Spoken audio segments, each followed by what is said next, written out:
Hello students, आज सभी छात्र छात्राओं का आज की ऑनलाइन एजुकेशन की कक्षा में स्वागत है। प्रिय छात्रों, आप कर रहे हैं मुद्रा और साख। कल हमने इसके मैन हेडिंग किताब में जो मुख्य मुख्य बातें थी वे आपके सामने उनकी व्याख्या की थी। और बच्चों, आज हम कर रहे हैं कुछ अभ्यास के प्रश्न जो परीक्षा की दृष्टि से इम्पोर्टेंट है, तो आपने पूरे ध्यान से इन प्रश्नों को करना है। मैंने क्लास में आपको बुक पढ़ाई थी, बुक में भी आपने इन प्रश्नों को हल किया था, उसमें भी आपको समझाया गया था। दोबारा से रिवीजन के लिए मैं आपको करवा रहा हूं। तो देखिए, इसमें जो पहला अभ्यास का प्रश्न है वो आपका है, जोखिम वाली परिस्थितियों में ऋण कर्जदार के लिए समस्याएं खड़ी कर सकता है। क्या प्रश्न नंबर 1 जो अभ्यास का प्रश्न आपका,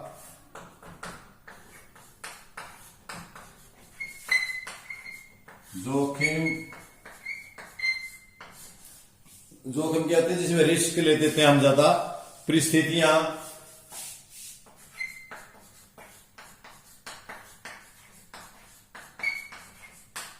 जोखिम वाली परिस्थितियां होती हैं में ऋण लेता है, कौन लेता है ऋण?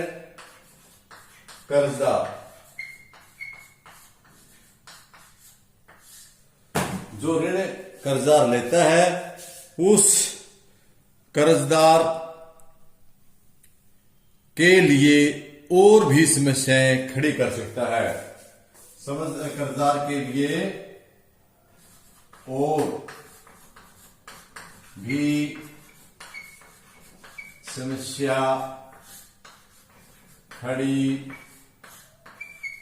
कर सकता है। ये प्रश्न आपका, इसकी व्याख्या करनी है, इसका विश्लेषण करना है कि कैसे जोखिम वाली परिस्थितियां हैं वो जोखिम वाली परिस्थितियों में ऋण कर्जदार के लिए वो भी समस्या खड़ी कर सकता है। तो मैंने चैप्टर पढ़ाया, उसमें आपको बताया था, इसके बारे में समझाया गया था। दोबारा फिर आपने उसमें एक सपना का उदाहरण लिया था। सपना या अपने आप काम करती है, वो खेत के लिए ऋण लेती है। सपना साहूकार से ऋण लेकर के अपने 3 एकड़ खेती में मूंगफली बीजती है ना, हमने पढ़ा था। लेकिन उसने की फसलों में कीड़े लग जाते हैं, वो कीटनाशक भी यूज करती है, उस पर भी उसका पैसा बर्बाद होता है। लेकिन उसके उपरांत भी उसकी फसल नहीं बच पाती और उसकी फसल कम होती है। और साहूकार का कर्जा, जो उसने साहूकार से कर्जा लिया था, वो नहीं उतार पाती है। क्योंकि हमने सपना के माध्यम से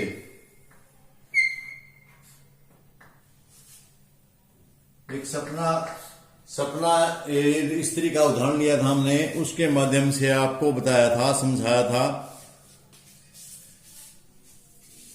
चलो कोई नहीं, जो भी सपना है इसको ये भी लिख देते हैं, सपना। इसी एक स्त्री का हमने उदाहरण लिया था। ये एक उदाहरण है। इस तरह से गांव में बहुत से लोग ऐसे होते हैं जो खेती के लिए ऋण ले लेते हैं, लेकिन फसल बढ़िया न होने के कारण वे साहूकार या जिससे कर्जा लिया नहीं उतार सकते। और अगली फसल की बिजाई के लिए सपना भी अन्य किसानों की तरह साहूकार से दोबारा ऋण ले लेती है। क्यों ले लेती है? क्योंकि पहला कर्जा तो उसका पहले कर्जे में उसकी सारी फसल क्या हो गई थी? पहले कर्जे से जो लेके फसल बोई थी वो बर्बाद हो गई थी, और उसका बहुत सा पैसा भी खाद पे, कीटनाशक दवाइयों पे खर्च हो गया था, लेकिन उसके उपरांत भी नहीं हो पाई। तो इस तरह सपना की कहानी नहीं, अनेक लोगों की कहानी भी है। जब उसकी फसल खराब होगी तो अगली फसल तो बोनी थी उसने, तो उसके लिए फिर उसने जमींदार से या किसी अन्य आदमी से, साहूकार से कर्जा लिया। तो साहूकार से कर्जा लिया, पिछला कर्जा तो उतारा ही नहीं था उसने, और आगे कर्जा ले लिया। तो सपना की कमाई अब बढ़ने की बजाय घट गई। क्या होगी? बढ़ने की बजाय घट गई। तो उसकी कमाई घट गई। अब उसका कर्जा डबल था, पिछले साल का भी था, इस साल का था। फसल तो हुई इस बार, लेकिन इतनी अच्छी फसल नहीं होगी। इसके कारण वो ऋण कर्ज जाल में फंस गई और उसने अपने खेत के हिस्से का एक छोटा सा 3 एकड़ जो भूमि थी उसमें से कुछ हिस्सा बेच करके कर्जा उतारा। इस प्रकार ऋण जाल में जोखिम वाली परिस्थिति थी, उसकी जो फसल बोने की परिस्थितियां थी उसमें उसके लिए समस्याएं खड़ी कर दी। तो हम यहाँ सिर्फ समस्या की बात कर रहे हैं। ऋण सिर्फ समस्याएं पैदा नहीं करता, कई बार बच्चों ऋण के लिए बहुत बढ़िया है, क्योंकि जो लोग अपना कारोबार चलाते हैं उनके लिए ये जरूरी है। हमने उसमें एक उदाहरण भी देखा था कि एक जूते बनाने वाला है, वो चमड़े के लिए उधार ले लेता है और उस पर अच्छे से बिक्री होती है, बिक्री होने के बाद वो अपना पिछला कर्जा भी उतार देता है और अच्छी कमाई भी कर लेता है। तो इस प्रकार ये परिस्थितियों पर डिपेंड करता है कि कितनी जोखिम भरी है। जितनी जोखिम भरी होगी परिस्थितियां होगी उतनी ही ज्यादा दिक्कत होगी। तो इस प्रकार हम देखते हैं कि जोखिम वाली परिस्थितियां हैं, उनमें कई बार कर्जदार है, जो ऋण है वो कर्जदार के लिए और भी समस्या खड़ी कर देता है। इसके बाद हम प्रश्न नंबर 2 पर चलते हैं। मुद्रा आवश्यकता के दो रेशियों की समस्या को किस प्रकार सुलझाती है। प्रश्न नंबर 2, मुद्रा दोहरे संयोग, मुद्रा है वो दोहरे संयोग आवश्यकता के दोहरे संयोग, आवश्यकता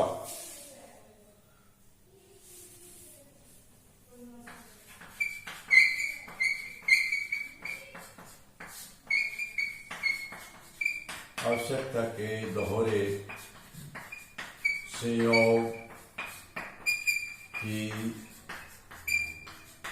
समस्या को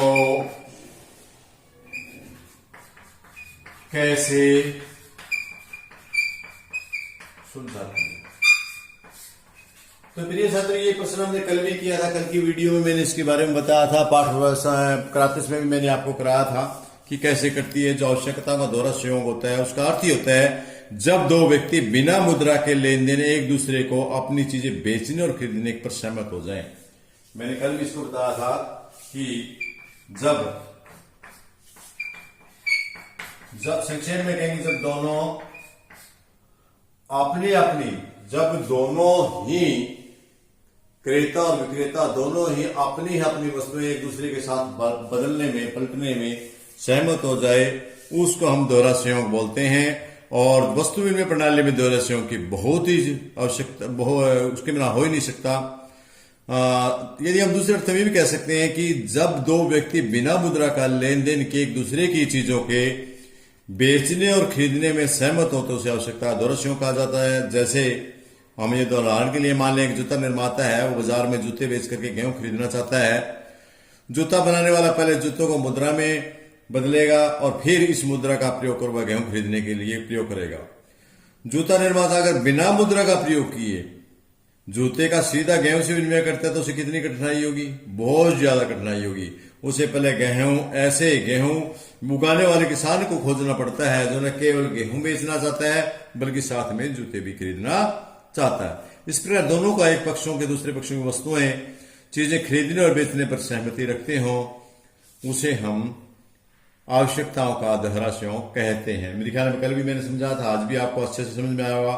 मुद्रा का प्रयोग, यदि हम इसमें मुद्रा का प्रयोग करते हैं फिर क्या है, ये मुद्रा का प्रयोग दोहरे संयोग की आवश्यकता को खत्म कर देता है। जो आवश्यकता की दोहरा संयोग है, इस चीज को ये मुद्रा का प्रयोग है खत्म कर देता है। जैसे अभी मैंने आपको पहले भी बताया था कि ऐसी अवस्था जहां मुद्रा का प्रयोग होता है, मुद्रा एक महत्वपूर्ण मध्यवर्ती भूमिका प्रदान करके आवश्यकताओं के दोहरे संयोग की आवश्यकता को खत्म कर देती है।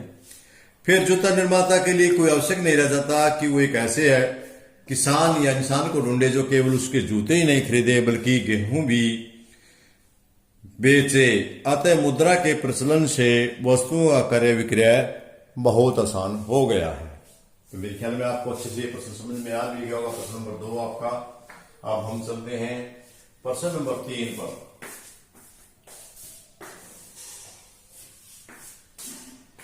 प्रश्न नंबर 3,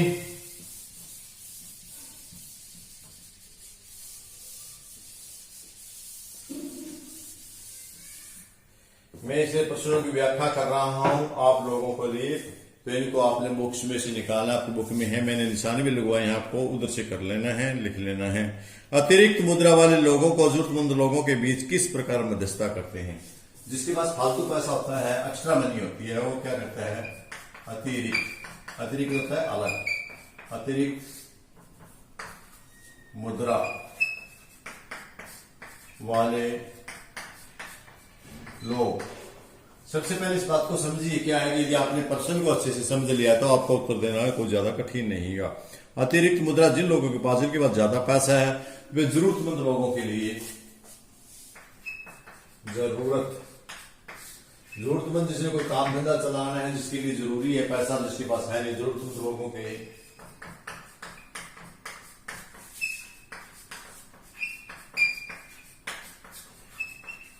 मध्यस्थता किस प्रकार में मध्यस्थता किस प्रकार करते हैं, ये हम कह सकते हैं। किस तरह से मध्यस्थता के लिए, मध्यस्थता जो के बीच के लोगों के लिए बैंक मध्यस्थता करते हैं, के लिए बैंक होते हैं, मध्यस्थता करते हैं। अतिरिक्त मुद्रा वाले लोग जरूरतमंद लोगों के लिए बैंक मध्यस्थता करते हैं। बैंक करते हैं ना, क्योंकि प्रिय छात्रों, कोई भी आदमी अतिरिक्त मुद्रा वाले लोग जरूरतमंद लोगों के लिए बैंक कैसे मध्यस्थता करते हैं कैसे?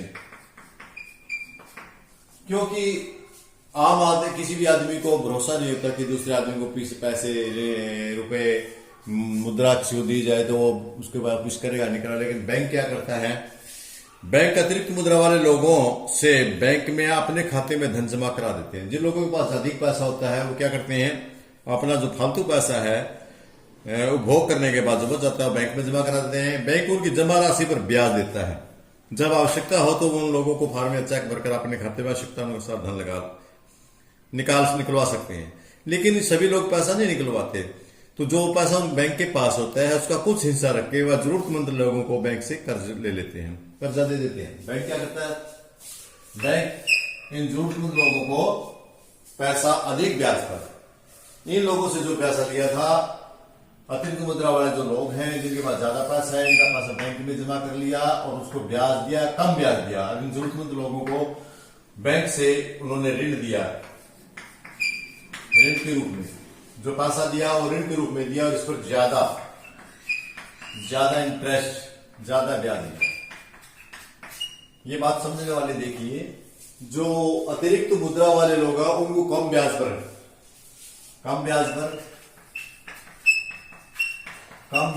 ऋण लिया, कम ब्याज पर जमा करवाया। जब एक अधिक अतिरिक्त मुद्रा के लोगों के पास होती है वो अपने अतिरिक्त मुद्रा को लेकर बैंक में जाते हैं और जमा करवा देते हैं, उनको उसके बदले में ब्याज मिलता है, लेकिन वो कम परसेंट मिलता है। जब वो पैसा है, ये पैसा जरूरतमंद लोगों को बैंक आगे जिन लोगों को जरूरत है, कोई काम धंधा चलाना है, उन लोगों को पैसा दे देते हैं और बदले में जो ब्याज उन्होंने दे रहे हैं उससे ज्यादा परसेंट ब्याज लेते हैं और जो बीच का पैसा है उससे वो अपनी कमाई करते हैं। तो बैंकों द्वारा जो कर्जदारों से वसूली की ब्याज की दर है वो जमाकर्ताओं की दी जाने वाली ब्याज से अधिक होती है और जो बीच का अंतर आता है वो बैंक की कमाई होती है। अब हम चलते हैं प्रश्न नंबर 4 पर। 10 रुपए के नोट को देखिए, इस पर क्या लिखा, क्या आप इससे सहमत हैं? ये प्रश्न है और ये पाठ पढ़ाते समय हमने कहा भी था आपको 10 ही नहीं कोई भी नोट देखिएगा। यहां आपके अभ्यास में लिखा हुआ है 10 का नोट, जो प्रश्न नंबर 4 है 10 रुपए का नोट। लेकिन छात्रों मैं आपको कहता हूं कि आप 10 का नहीं कोई भी नोट देखिए, उस नोट को,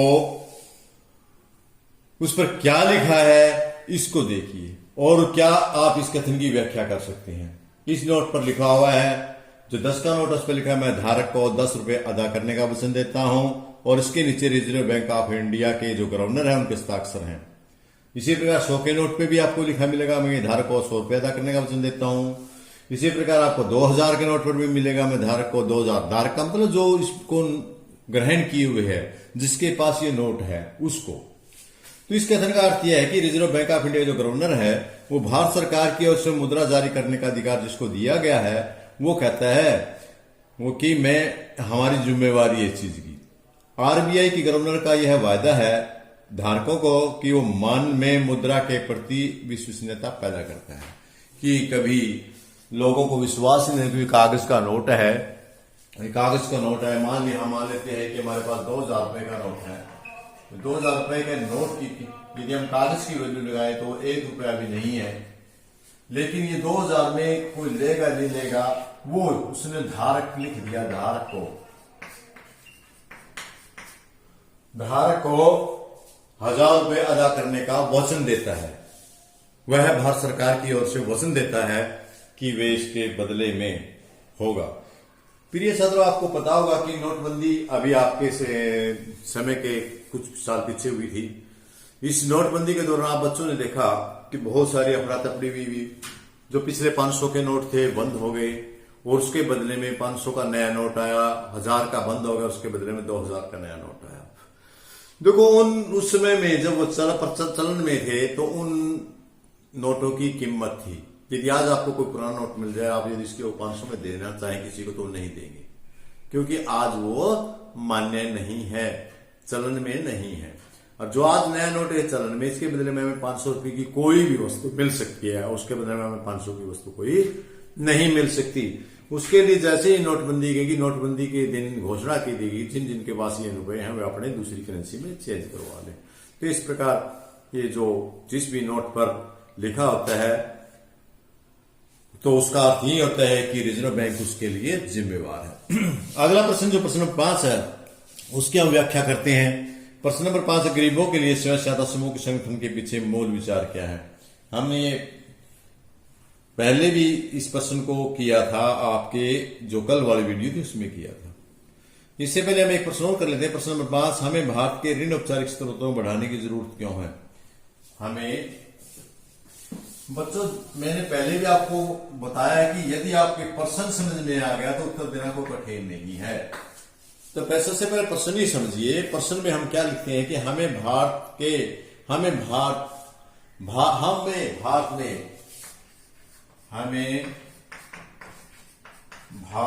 में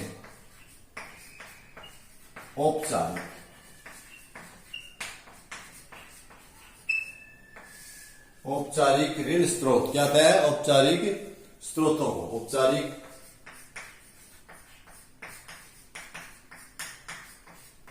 स्रोतों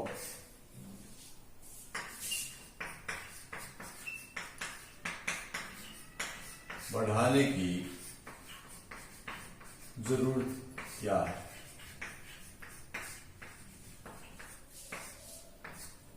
डियर स्टूडेंट्स, आप जानते हैं कि भारत एक गरीब देश है और इस देश में जिस भी को अपना काम धंधा चलाना होता है, काम धंधा चलाने के लिए यानी जरूरतमंद लोग ज्यादा हैं, उनको मुद्रा की साख की जरूरत पड़ती रहती है। तो कहीं कहीं से साख प्राप्त करने का प्रयास करते हैं। और जो भारत में क्योंकि मुद्रा की जो औपचारिक और अनौपचारिक दो प्रकार के एक आपका औपचारिक होता है, एक अनौपचारिक, दो प्रकार के स्रोत होते हैं, औपचारिक और अनौपचारिक।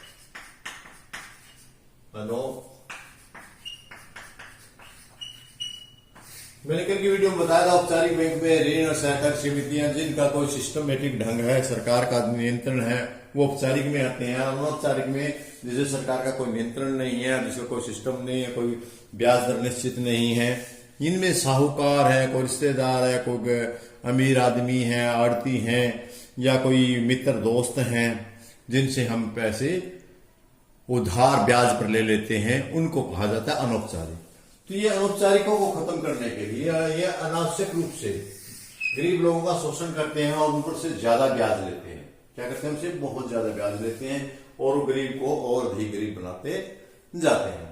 औपचारिक सिस्टम है, सरकार के नियंत्रण में होते हैं। इसके करने से हर आदमी को अपना काम धंधा चलाने के लिए कहीं न कहीं से लोन वगैरह की, ऋण की जरूरत, साख की जरूरत पड़ जाती है। खास करके भारत में ऋण के औपचारिक स्रोत बैंक के और सहकारी समितियां हैं। ऋण के औपचारिक स्रोत और बैंक के और सहकारी समितियां रिजर्व बैंक ऑफ इंडिया की निगरानी में कार्य करते रहते हैं। इनके द्वारा दिए जाने वाले ऋणों पर ब्याज की दरें रिजर्व बैंक ऑफ इंडिया के द्वारा ही तय की जाती है। यानी बैंकों की कोई मर्जी नहीं होती कि कौन किसमें कितना ब्याज ले, ऋण रिजर्व बैंक है वो करता है। तो औपचारिक ऋण स्रोतों के लिए ऋण पर ब्याज की दर कम होती है और ऋण वापसी की शर्तें भी अधिक स्पष्ट और सुगम होती है। पता होता है कि हमें इतना देना है, इतना समय लगेगा, इतनी सुगम है। औपचारिक ऋण स्रोत आर्थिक क्षेत्र के उत्पादकों के लिए एक सुरक्षित ऋण का सबसे अच्छा साधन हो सकते हैं। भारतीय जनसंख्या का बहुत बड़ा भाग निर्धन है। जैसे कि मैंने आपको पहले बताया क्योंकि गरीब लोग है वो साहूकार या महाजन की ऊंची ब्याजों पर ऋण लेकर काम धंधा शुरू करने का में असमर्थ होते हैं, क्योंकि इतना ज्यादा ब्याज लगाते हैं कि वो ब्याज उनसे नहीं पूरा होता। इसलिए या तो वो उनसे पैसा उठाते नहीं है, या पैसा उठा लिया तो वो उनके ऋण जाल में फंस जाते हैं।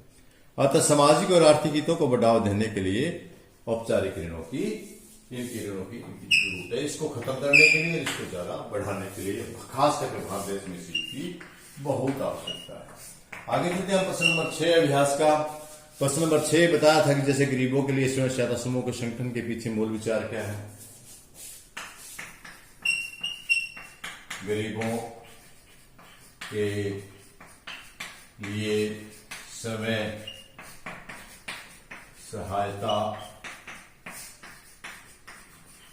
समूह, इसके बारे में कल भी हमारी बात हुई थी। स्वयं सहायता समूह है, इसके पीछे जो सरकार ने बनाया उसके पीछे विचार क्या, समूह के पीछे मूल विचार यानी मुख्य विचार क्या है, किस उद्देश्य को लेकर के स्वयं सहायता समूह ये चलाया गया है। तो डियर स्टूडेंट्स, गरीबों के लिए स्वयं सहायता समूह के संगठनों के पीछे मूल विचार यह है कि उन्हें महाजनों और साहूकारों के कर्ज जाल से मुक्त करवाया जाए। जो अनौपचारिक रूप से ऋण लेते हैं उनसे उनको बचाया जाए। स्वयं सहायता समूह का उद्देश्य इनके सदस्यों के लिए स्वरोजगार पैदा करना है। स्वयं सहायता समूह की योजना विशेषकर महिलाओं के छोटे छोटे स्वयं सहायता समूह को संगठित करने, उनको बचत की आदत डालने और बचत पूंजी को इकट्ठा करने पर आधारित है। एक विशेष स्वयं सहायता समूह एक दूसरे के पड़ोसी 15-20 सदस्य होते हैं। स्वयं सहायता समूह क्या होता है कि उसमें एक दूसरे आसपास के पड़ोसी 15-20 सदस्य होते हैं जो नियमित रूप से मिलते रहते हैं और बचत करते रहते हैं। प्रति व्यक्ति 25 रुपए से लेकर 100 रुपए या इससे अधिक, इसके गुणांक से कितने भी हो सकते हैं। यह परिवारों की बचत करने की क्षमता पर निर्भर है कि हर परिवार में कितना बचता है, उसके हिसाब से इकट्ठा कर लेते हैं। सदस्य अपनी आवश्यकताओं को पूरा करने के लिए छोटे से ऋण समूह से ऋण ले सकते हैं और समूह इन ऋणों पर ब्याज लेता है, लेकिन यह साहूकार से लिए जाने वाले ब्याज से काफी कम होता है। इस प्रकार को गरीब आदमियों को ऋण जाल से बचाया जा सकता है।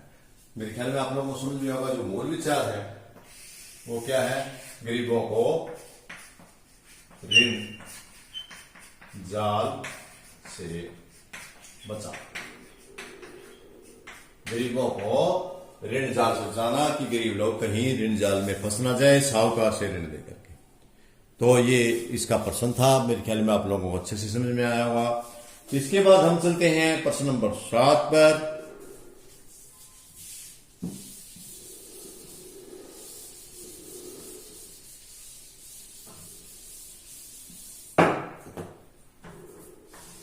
सबसे पहले हमारा कुछ कर्जदारों को कर्जा देने के लिए तैयार नहीं होते। बिल्कुल, क्या कर्जा देने के लिए क्यों तैयार नहीं होते, क्या कारण है कि बैंक कुछ लोगों को या कर्जदारों को, कर्जदार को या लोग को, कर्जदारों को, कर्जदार जो कर्जा लेने के लिए तैयार है को ऋण देने के लिए तैयार नहीं होते। ऋण देने के लिए तैयार नहीं होते। बहुत सीधी सी बात है कि बैंक है वो कर्जदारों को कर्जा देने से पहले समर्थक ऋणदार की मांग करता है। कल की वीडियो मैंने आपको बताया था समर्थक ऋणदार क्या होता है कि जब ऋण लेता है तो ऋण के बदले गारंटी के रूप में कोई वस्तु, कोई जमीन के कागज आपको बैंक के पास देने होते हैं, चाहे वो किसी मकान के कागज हो या जमीन के कागज हो, प्लाट के हों, खेत की जमीन के हों, उसके रजिस्ट्री वगैरह देनी आपको बैंक में पड़ती है। तो जो ऋणदार, समर्थक ऋणदार के रूप में बैंक में घर, दुकान, प्लाट या सरकारी कर्मचारी के मामले में उनके विभाग के मुखिया से प्रमाण पत्र हासिल करते हैं। जो कर्जदार बैंक को समर्थक ऋणाधार देने में असमर्थ होते हैं, अर्थात जिनके पास कोई ऐसी गारंटी नहीं होती, तो उनको बैंक कर्जा देने के लिए तैयार नहीं होते, क्योंकि ऐसे लोगों से कर्जा दे तो दे बैंक, लेकिन फिर वापसी कैसे करें। उनका मूलधन जो देते हैं बैंक, जो मूलधन दिया है उन्होंने, उसको डूबने का बड़ा खतरा रहता है, क्योंकि लोग वापस नहीं करते। ये हमारे भारत में एक विशेष बात है लोगों के अंदर, जब तक डंडा नहीं कोई धंधा नहीं, कोई नहीं करता, डंडे के बगैर कोई धंधा नहीं करता। तो दबाव जब उसकी गारंटी के रूप में उसके पास समर्थक ऋण आधार होता है, समर्थक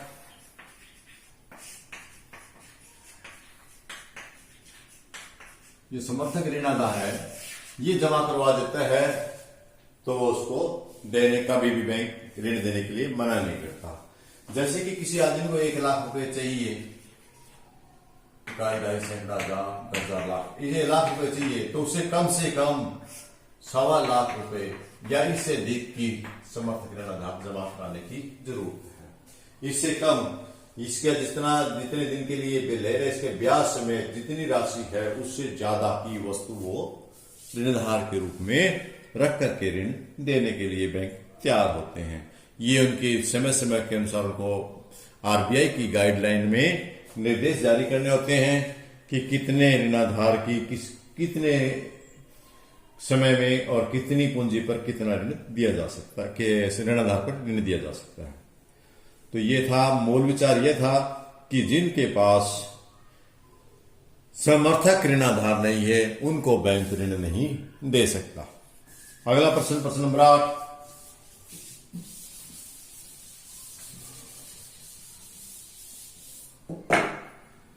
हम प्रश्न नंबर 8 पर चर्चा करते हैं। स्टूडेंट्स, प्रश्न नंबर 8 आपका अभ्यास क्या है? भारतीय रिजर्व बैंक अन्य बैंकों की गतिविधियों पर नजर रखता है। मैंने पहले बताया था जो आरबीआई है आपका, आरबीआई ये बैंक है, ये भी अपना ऐसा बैंक है जो नोट जारी करता है और बैंकों पर नियंत्रण रखता है, जितनी भी गतिविधियां होती है। यह जरूरी क्यों है? आरबीआई है जो अन्य बैंकों पर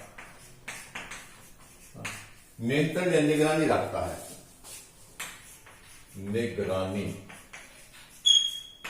निगरानी क्यों रखता है बताओ? वो इसलिए रखता है निगरानी क्योंकि भारतीय रिजर्व बैंक ऋणों के औपचारिक ऋणों की कार्य प्रणाली पर नजर रखता है। उदाहरण के लिए बैंक अपनी जमा का एक न्यूनतम हिस्सा अपने पास रखते हैं। आरबीआई नजर रखता है कि बैंक वास्तव में नकद शेष बनाए हुए हैं। आरबीआई इस बात पर भी नजर रखता है कि बैंक केवल लाभ प्राप्त करने वाले व्यापारियों को या व्यक्तियों को ही ऋण नहीं दे बल्कि छोटे किसानों और छोटे उद्योग, छोटे कर्जदारों को भी ऋण दे रहे हैं। समय समय पर बैंकों द्वारा आरबीआई को यह जानकारी देनी पड़ती है कि वे कितना ऋण किसे दे रहे हैं और उनकी ब्याज की दरें क्या हैं। उनकी ब्याज की दर गरीब लोगों को कितना ऋण दिया है, अमीर लोगों को कितना ऋण दिया है, गरीब किसानों को, छोटे उद्योग धंधे करने वाले लोगों को कितना ऋण दिया है, अमीर लोगों को कितना ऋण दिया है। ये सारी की सारी जानकारी उन्हें बैंक आरबीआई को देनी होती है। आरबीआई और बैंक और सहकारी नीतियों की कार्य प्रणाली पर नजर रखने के लिए उनके दिशा निर्देश जारी करने का काम करता है। इन औपचारिक ऋण संस्थाओं पर नियंत्रण रखने वाली रिजर्व बैंक जैसी संस्था न हो तो ये बैंक भी अनौपचारिक ऋणों की नीति अपनाने में लग जाएंगे। यदि ये चीज ना सिस्टम लागू किया जाए अन्य बैंकों पर, तो ये अन्य बैंक भी क्या करते हैं, साहूकार की तरह मनमर्जी का ऋण लोगों से, मनमर्जी ब्याज पर लोगों को ऋण देना शुरू कर देंगे और उनका शोषण करना शुरू कर देंगे। ये था आपका आज या प्रश्न। अब हम चलते हैं प्रश्न नंबर 9 पर।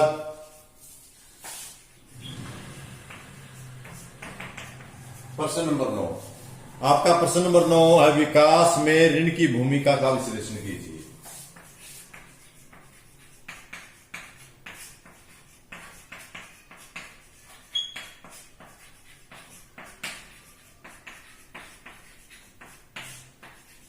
विश्लेषण कीजिए या व्याख्या कीजिए, जो भी मर्जी आपकी।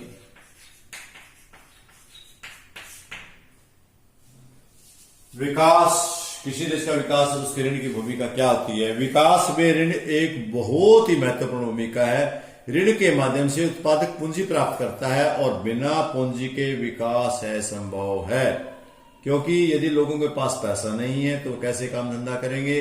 काम धंधा चलाने के लिए उनको पैसा चाहिए और पैसा कहां से आएगा? ऋण के रूप में बैंक उनको जारी करेंगे, ऋण के रूप में लेंगे, और अपना काम चलाएंगे। तो ऋण के माध्यम से उत्पादक पूंजी प्राप्त करता है और बिना पूंजी का विकास असंभव है। किसी भी स्रोत से ऋण लेकर किसान अपने खेत में फसल बीजता है, कीटनाशक और खरपतवारों पर छिड़काव करता है, दवाइयों का। यदि फसल अच्छी हो जाती है तो कर्जा भी उतार देता है और अपने परिवार का लिए अनाज भी पैदा कर लेता है। इस प्रकार वह एक उद्यमी है, वो व्यापार बढ़ाने के लिए ऋण से लेकर के कच्चा माल और नई मशीनें खरीदता है, उत्पादन करके लाभ अर्जित कर लेता है और ऋण भी वापिस कर देता है। इस प्रकार ऋण है ना, वो देश की छोटे मोटे सभी किसानों के लिए बड़ी एक महत्वपूर्ण भूमिका निभाता है। तो ये था आपका, क्योंकि जो इसके बिना विकास हो ही नहीं सकता आपका। ऋण हर आदमी के पास जरूर नहीं है, पैसा हो तो वो पैसा लेकर के अपना काम धंधा शुरू करके अपने लिए आजीविका तो कमाता है, साथ में लाभ अर्जित करके अपना जीवन स्टैंडर्ड भी बढ़ा लेता है। अब हम बात करते हैं प्रश्न नंबर 10 की। प्रश्न नंबर 10 है, मानव को एक छोटा व्यवसाय करने के लिए ऋण की जरूरत है। मानव विकास पर यह निश्चित करेगा कि उसे ऋण बैंक से लेना चाहिए या साहूकार से। कोई भी आदमी है, उसको एक छोटा सा धंधा शुरू करना है तो उसको ऋण की लेना है। हम यह उदाहरण मान के चलेगा, किसी भी आदमी को, कोई भी मानव है, मानव को या कोई भी लोग उसको काम धंधा शुरू करना है। क्या करना है? काम धंधा शुरू करना है, उसे अपने व्यवसाय के काम धंधा करें को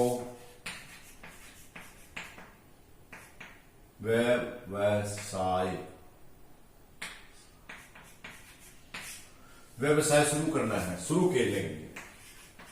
शुरू करने के लिए ऋण लेना है।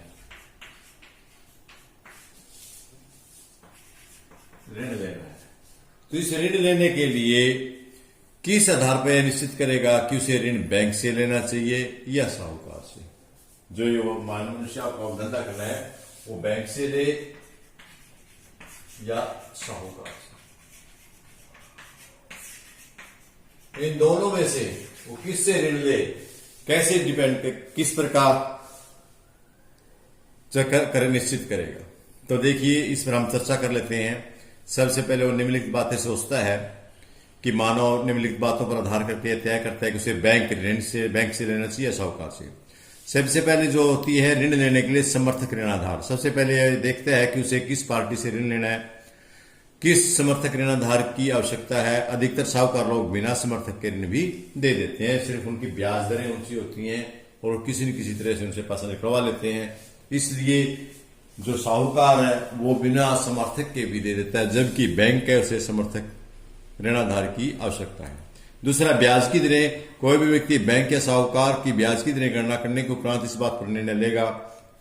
नंबर 1 सबसे पहले इसमें किस बात पर देखा? समर्थक ऋणाधार।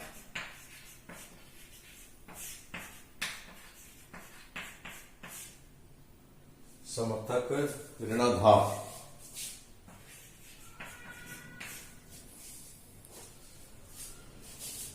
समर्थक ऋणाधार सबसे पहले जो वो आदमी है इसके बारे में सोचेगा कि तेरे पास देने के लिए क्या है।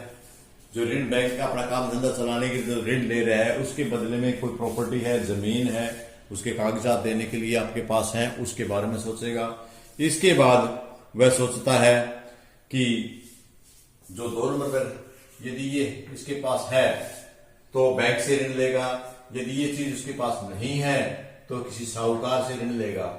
इस प्रकार उसने वो खुद निश्चित करा। दूसरा, वो देखेगा कि ब्याज दर किसी है। ब्याज दर, यदि साहूकार ज्यादा ब्याज लगा रहा है या बैंक ज्यादा ब्याज लगा रहा है, यदि ब्याज दर अक्सर ज्यादातर बैंक साहूकारों को अपेक्षा कम ब्याज पर ऋण उपलब्ध कराते हैं, तो इसको डिपेंड करेगा कि उसके पास समर्थक ऋणाधार है तो वो कम ब्याज पर बैंक से लेगा, यानी जिसपे समर्थक ऋणाधार नहीं है और ब्याज दर फिर भी ज्यादा साहूकार से भी ले सकता है। तो यह निर्णय उसका निजी निर्णय है। नंबर 3, कागज कार्रवाई। जब बैंक ऋण लेते हैं तो काफी कागज कार्रवाई करनी पड़ती है, जबकि जो आपने कागज कार्रवाई करनी पड़ती है, जबकि जो साहूकार ऋण देते हैं वो कोई कागज कार्रवाई नहीं करवाते, उन्हें कोई कागज कार्रवाई की जरूरत नहीं। नंबर 3, कागज कार्रवाई।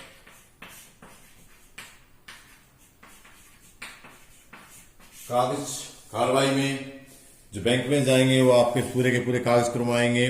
कई बार बैंकों को ऋण लेने के लिए व्यक्ति को लंबी चौड़ी कागज प्रक्रिया से गुजरना होता है, इसलिए वह ऋण अन्य स्रोत से लेने पर भी दूसरे विकल्प उन पर कोशिश करेगा, क्योंकि वह इतने धक्के नहीं खाना चाहता और जल्दी से ऋण की जरूरत है, तो वह अधिक ब्याज देना भी पसंद करते हैं। अन्य शर्तें, नंबर 4 पर अन्य शर्तें।